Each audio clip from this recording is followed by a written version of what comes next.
One of the things that happened in my life is that when my father passed away, he was an art director and a designer in New York, and his files were still there, filled with old magazines. This is a flare from 1955. Old magazines and photos and scraps of paper, and that was such a beautiful legacy from him that I didn't know what to do with them, but I just had to have them. So that was part of this whole beginning of collage and what to do with them. And for me, the work didn't translate into creating a collage and hanging it on a wall. I started working with found objects. So I would make the rounds of the Goodwill and Salvation Army and garage sales, and I'd find trays and boxes and things like that. I mean, this is just an old box that I found that's just got this great old letter, and I loved this feather. And so I started working on small pieces of furniture and things that I would find.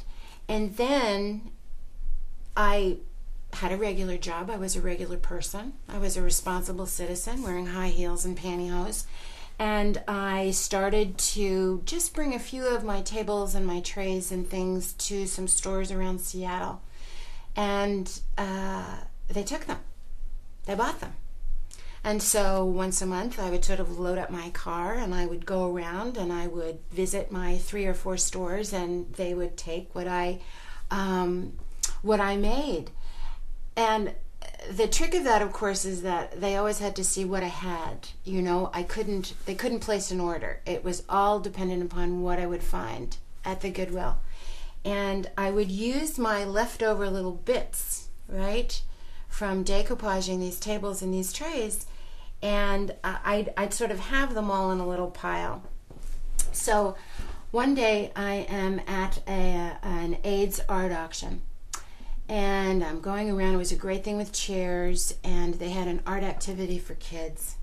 Yes, it was for kids. And I just found myself sitting down at this children's table that was filled with magazines, and they were teaching the kids how to make switch plates.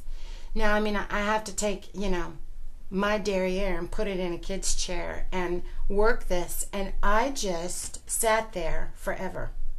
Like arguing with like an 8-year-old, like I want the safety scissors.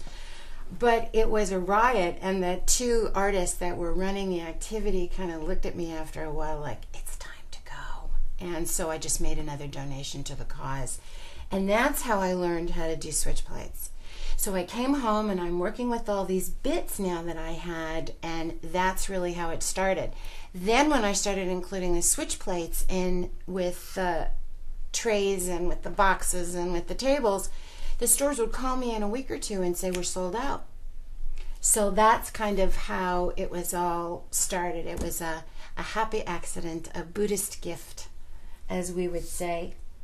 And then I thought, well, this is just more fun than I have ever had in my whole entire life, so I just have to do this full time. And I thought, and so switch plates, how does one make a living off of switch plates? And so I pitched Anthropologie. They were doing some wonderful things with decorative hardware, and that's how it started. In terms of the business, I'm just going to cut on this.